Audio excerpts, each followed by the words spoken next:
آج کی اس گفتگو میں خوش آمدید۔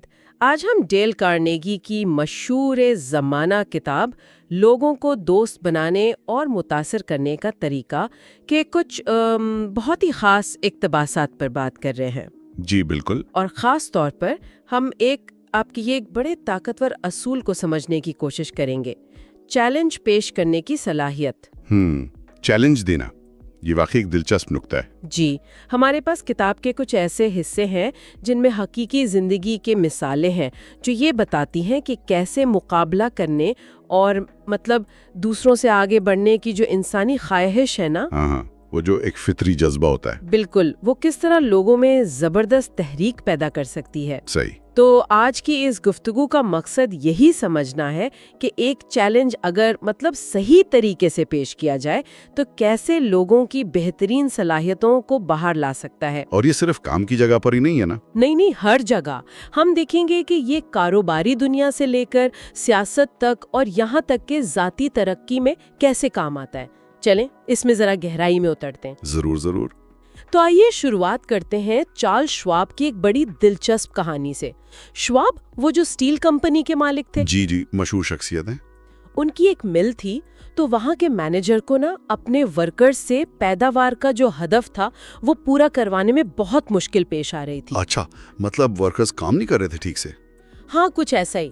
مینیجر نے شواب کو بتایا کہ بھائی میں نے تو سب کچھ کر کے دیکھ لیا ہے، کارکنوں کو پیار سے سمجھایا، دباؤ ڈالا، ڈاٹا ڈپٹا، وہ کیا کہتے ہیں نوکری سے نکالنے کی دھمکی تک دے دی۔ ارے باپ رے! لیکن کچھ بھی کام نہیں آیا، پیداوار تھی کہ بس وہیں کی وہیں تھی۔ تو پھر شواب نے کیا کیا؟ یہ بات ہو رہی تھی دن کے بالکل آخر میں، جب رات کی شفٹ بس آنے ہی والی تھی۔ شواب نے مینیجر سے چاک کا ایک ٹکڑا منگوایا۔ چاک فرش پر لکھنے کے لیے؟ بالکل۔ پھر وہ قریب ہی ایک ورکر کھڑا تھا، اس سے پوچھا، بھئی آج تمہاری شفٹ نے کتنی ہٹس بنائی؟ ہٹس پیداوار کی اکائیاں سمجھ لیں۔ ٹھیک۔ ورکر نے جواب دیا 6۔ شواب نے بس سنا، کوئی تبصرہ نہیں کیا اور فرش پر چاک سے ایک بڑا سا 6 لکھ دیا اور چلے گئے۔ کمال ہے، نہ کوئی لیکچر، نہ کوئی دھمکی، صرف ایک نمبر۔ جی ہاں، بس اتنا ہی۔ اب جب رات کی شفٹ کام پر آئے تو انہوں نے فرش پر وہ بڑا سا 6 لکھا دیکھا، پوچھا بھئی یہ کیا ہے؟ ظاہر ہے وہ حیران ہوئے ہوں گے۔ ہاں، تو دن والوں نے بتایا کہ ارے وہ بڑے باس آئے تھے، انہوں نے پوچھا تھا آج کتنی ہٹس بنیں گی، ہم نے 6 کہا تو انہوں نے یہ لکھ دیا۔ اچھا، تو رات والوں نے کیا کیا؟ اگلی صبح جب شواب دوبارہ مل میں آئے تو دیکھا کہ رات کی شفٹ نے وہ 6 مٹا کر اس کی جگہ ایک بڑا سا 7 لکھ دیا تھا۔ واہ، مقابلہ شروع ہو گیا۔ بالکل۔ اب جب دن کی شفٹ واپس آئی اور انہوں نے فرش پر 7 دیکھا تو ان میں جیسے ایک آگ سی لگ گئی۔ تو رات والی شفٹ خود کو ہم سے بہتر سمجھتی ہے۔ ہاں، انسانی فطرت۔ انہوں نے سوچا چلو دیکھتے ہیں۔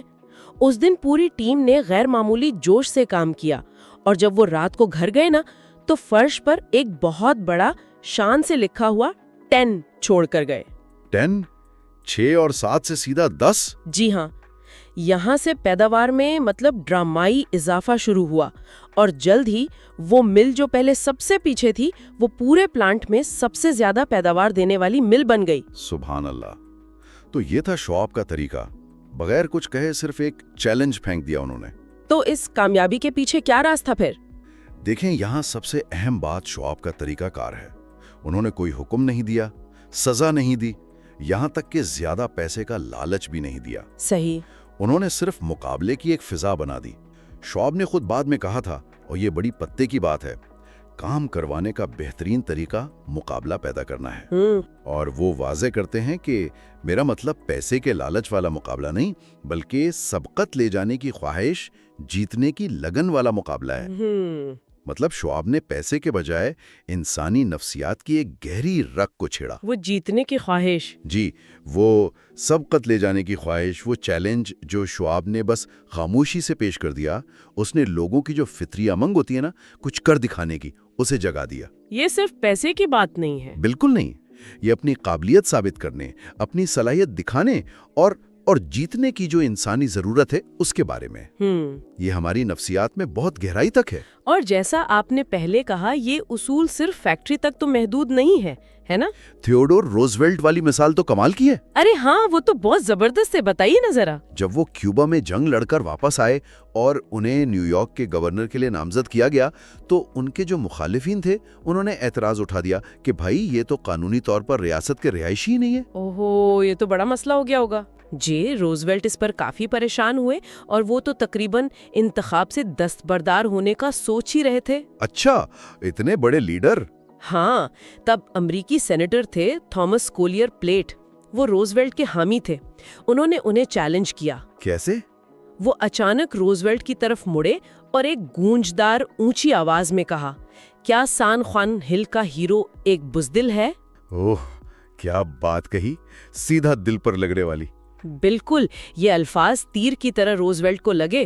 اس ایک چیلنج نے ان کی ہمت بندھائی اور انہیں مقابلے میں ڈٹے رہنے پر مجبور کیا، اور نتیجہ ہم سب جانتے ہیں، وہ نہ صرف گورنر بنے بلکہ آگے چل کر امریکہ کے صدر بھی بنے۔ تو ایک جملے نے، ایک چیلنج نے تاریخ بدل دی۔ واقعی، اس ایک چیلنج نے تاریخ کا رخ ہی بدل دیا۔ بالکل درست۔ اور کارنیگی بھی اپنی کتاب میں یہی لکھتے ہیں کہ یہ طریقہ، مطلب چیلنج دینا، خاص طور پر جذباتی لوگوں کو، یعنی جو پرجوش ہوتے ہیں، بلند حوصلہ رکھتے ہیں، ان کو اپیل کرنے کا ایک یقینی طریقہ ہے۔ واہ، وہ ایک پرانے یونانی نعرے کا بھی ذکر کرتے ہیں جو بادشاہ کے محافظوں کا تھا، خوف تو سبھی مردوں کو آتا ہے، لیکن بہادر وہ ہیں جو اپنے خوف پر قابو پا کر آگے بڑھتے ہیں، کبھی موت کی طرف لیکن ہمیشہ فتح کی طرف۔ واہ، تو اپنے خوف پر قابو پانے کے موقع سے بڑا چیلنج اور کیا ہو سکتا ہے؟ یہ چیلنج دراصل بہادری کو دعوت دیتا ہے۔ ایک اور مثال بھی تو ہے آل سمتھ کی، جب وہ نیو یارک کے گورنر تھے۔ ہاں، سنگ جیل والی۔ جی بالکل، اس وقت سنگ جیل، جو اس زمانے کی بہت ہی بدنام زمانہ جیل تھی، وہ بغیر کسی مستقل وارڈن کے چل رہی تھی۔ جیل میں سکینڈلز تھے، بری افواہیں تھیں، مطلب حالات بہت خراب تھے۔ تو سمتھ کو کوئی سخت آدمی چاہیے تھا۔ بالکل، انہیں جیل کا نظام ٹھیک کرنے کے لیے ایک مضبوط، بہادر منتظم کی ضرورت تھی۔ انہوں نے نیو ہیمپشائر سے لوئس اے لاز نامی ایک شخص کو بلایا۔ اچھا، جب لاز ان کے دفتر پہنچے تو سمتھ نے بڑے خوشگوار دوستانہ انداز میں پوچھا، کیوں بھائی لاز، سنگ جیل کا چارج سنبھالنے کا کیا خیال ہے؟ وہاں ایک تجربہ کار آدمی کی سخت ضرورت ہے۔ بڑا سیدھا سوال، لیکن لاز کے لیے یقیناً چونکا دینے والا ہوگا۔ لاز تو سن کر ہکا بکا رہ گئے۔ وہ سنگ کی جو خطرناک شہرت تھی اسے اچھی طرح واقف تھے۔ انہیں پتا تھا یہ ایک سیاسی تقرری ہے جہاں وارڈن آتے جاتے رہتے ہیں۔ جی سنا ہے، ایک تو صرف 3 ہفتے ہی ٹکا تھا۔ ہاں، تو لاز اپنے مستقبل کے بارے میں فکر مند ہو گئے کہ یہ جوا کھیلنا ٹھیک رہے گا یا نہیں۔ ظاہر ہے کوئی بھی سوچے گا۔ سمتھ نے لاز کی ہچکچاہٹ فوراً بھانپ لی۔ وہ آرام سے اپنی کرسی پر پیچھے ٹیک لگا کر بیٹھ گئے اور مسکرا کر بولے۔ کیا کہا انہوں نے؟ انہوں نے کہا، نوجوان، میں تمہیں ڈرنے پر الزام نہیں دیتا، یہ واقعی ایک مشکل جگہ ہے۔ وہاں جا کر حالات سنبھالنے اور ٹکنے کے لیے ایک بہت ہی بڑے یعنی غیر معمولی باہمت شخص کی ضرورت ہوگی۔ اوہو، پھر وہی بات، سیدھا چیلنج، ایک بڑے شخص کی ضرورت ہوگی۔ ہاں، تو کیا یہ جان بوجھ کر ان کی ہمت کو للکارا گیا تھا؟ میرے خیال میں تو بالکل، یہ ایک سوچا سمجھا چیلنج تھا۔ سمتھ کے الفاظ سیدھے لاز کی انا پر، ان کی خود اعتمادی پر لگے تھے، یہ کہہ کر کہ ایک بڑے شخص کی ضرورت ہوگی۔ سمتھ نے لاز کو ایک طرح سے موقع دیا کہ وہ خود کو وہ بڑا شخص ثابت کریں۔ یہ کہانیاں بالکل واضح کرتی ہیں کہ کس طرح ایک چیلنج کسی کی اندرونی طاقت، ہمت اور اپنی قابلیت ثابت کرنے کی جو شدید خواہش ہوتی ہے نا، اسے جگا سکتا ہے، خاص طور پر جب حالات بہت مشکل ہوں۔ صحیح۔ سمتھ نے لاز کو براہ راست حکم نہیں دیا، نہ منت کی، بلکہ ان کی اہلیت اور جرت کو چیلنج کیا، اور اسی چیز نے انہیں وہ مشکل ذمہ داری قبول کرنے پر آمادہ کیا۔ اور لاز نے وہ چیلنج قبول کر لیا۔ جی ہاں، وہ سنگ گئے اور نہ صرف وہاں کامیابی سے کام کیا، بلکہ اپنے دور کے سب سے مشہور وارڈن بنے۔ جی، ان کی کتاب بھی تو بہت مشہور ہوئی تھی، 20,000 years in Sing Sing۔ ہاں، لاکھوں کی تعداد میں بکیں۔ ان کے ریڈیو شوز بھی تھے جیل کی کہانیوں پر کئی فلمیں بنی اور قیدیوں کی اصلاح کے جو ان کے طریقے تھے انہوں نے جیل کے نظام میں انقلابی تبدیلیاں لائیں۔ اور یہ سب کچھ ایک چیلنج قبول کرنے سے شروع ہوا۔ بالکل۔ تو سوال یہ پیدا ہوتا ہے کہ کیا یہ سب کچھ صرف پیسے یا کسی بڑے انعام کے لیے ہوتا ہے؟ مجھے تو نہیں لگتا۔ نہیں، شواہد تو یہی بتاتے ہیں کہ ایسا نہیں ہے۔ Firestone Tire and Rubber Company کے بانی ہاروی ایس فائر اسٹون کا ایک مشہور قول ہے۔ وہ کہتے تھے، میں نے کبھی نہیں پایا کہ صرف تنخواہ اچھے لوگوں کو اکٹھا کر سکتی ہے یا انہیں کمپنی میں روک سکتی ہے۔ میرے خیال میں یہ خود کھیل تھا جو انہیں متحرک رکھتا تھا۔ کھیل یعنی کام کا جو چیلنج ہے، جو لطف ہے۔ جی، اور اس بات کی تصدیق ایک اور جگہ سے بھی ہوتی ہے۔ ایک بڑے محقق گزرے ہیں، فریڈرک ہرٹزبرگ۔ انہوں نے رویوں پر بہت کام کیا ہے۔ ہاں، ہرٹزبرگ کی 2 فیکٹر تھیوری کافی مشہور ہے۔ انہوں نے فیکٹری کے مزدوروں سے لے کر بڑے بڑے ایگزیکٹوز تک ہزاروں افراد کے کام کے بارے میں ان کے رویوں کا گہرائی سے مطالعہ کیا۔ جانتے ہیں ان کی تحقیق میں سب سے بڑا محرک کیا نکلا؟ پیسہ تو نہیں ہوگا جیسا فائر اسٹون نے کہا۔ بالکل نہیں۔ پیسہ، کام کرنے کا اچھا ماحول، اضافی مراحت جیسے ہیلتھ انشورنس یا چھٹیاں نہیں، ان میں سے کوئی بھی سر فہرست نہیں تھا۔ تو پھر کیا تھا؟ سب سے بڑا عنصر جو لوگوں کو سب سے زیادہ تحریک دیتا تھا وہ تھا خود کام۔ اچھا، کام بذات خود؟ ہاں، اگر کام دلچسپ تھا، پرجوش تھا اور اس میں چیلنج کا عنصر شامل تھا تو کارکن اسے کرنے کا منتظر رہتا تھا اور بہتر کارکردگی دکھانے کے لیے اندرونی طور پر متحرک ہوتا تھا۔ یہ بہت ہی اہم نکتہ ہے۔ فائر اسٹون کا کھیل اور ہرٹزبرگ کا دلچسپ اور پرجوش کام، یہ دونوں تصورات اصل میں چیلنج کے خیال سے ہی جڑے ہیں۔ صحیح۔ جب کام خود ایک چیلنج بن جاتا ہے، جب اس میں اپنی مہارت دکھانے کا موقع ملتا ہے، کچھ نیا کرنے کا، کسی پیچیدہ مسئلے کو حل کرنے کا، یا صرف اپنی کارکردگی کو بہتر بنانے کا موقع ملتا ہے، تو یہ اندرونی تحریک پیدا کرتا ہے۔ اندرونی تحریک؟ جی، وہ اندرونی آگ جو پیسے یا باہر کے دباؤ جیسی چیزوں سے کہیں زیادہ طاقتور اور دیر پا ثابت ہوتی ہے۔ بالکل۔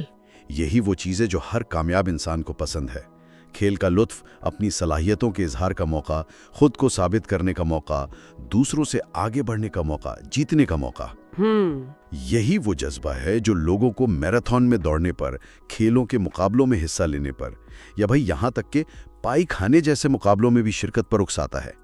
سبقت لے جانے کی خواہش، اپنی اہمیت کا احساس جگانے کی خواہش، یہ بنیادی انسانی ضروریات ہیں۔ تو ان تمام مثالوں اور تحقیقات سے ڈیل کارنیگی کا یہ اصول بالکل واضح ہو کر ہمارے سامنے آتا ہے۔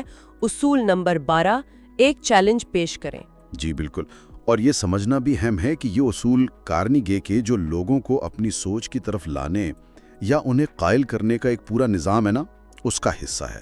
ہاں، انہوں نے کل 12 اصول بتائے تھے۔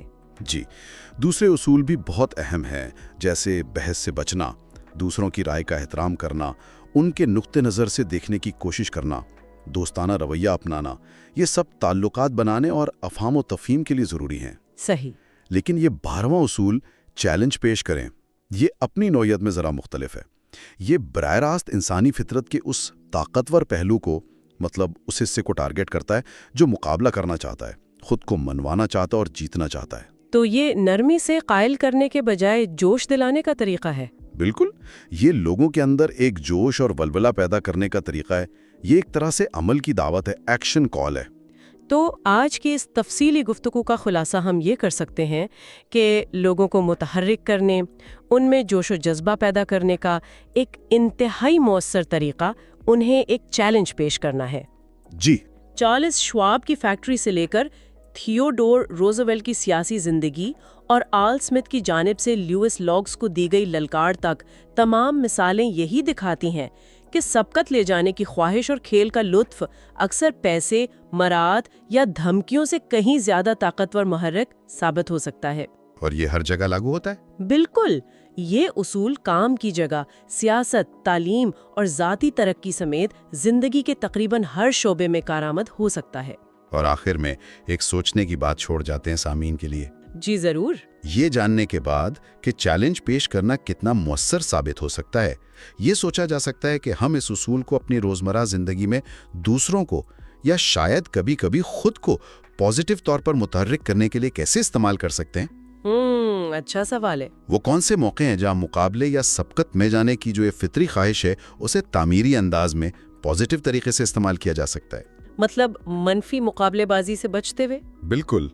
کیا ہم اپنے کام میں، اپنی ٹیموں میں یا اپنے خاندانوں میں ایسے چیلنجز پیدا کر سکتے ہیں جو لوگوں کو اپنی بہترین صلاحیتوں کے مطابق کارکردگی دکھانے پر ابھاریں؟ یہ ایک ایسا سوال ہے جس پر مزید غور و فکر یقیناً بہت فائدہ مند ثابت ہو سکتا ہے۔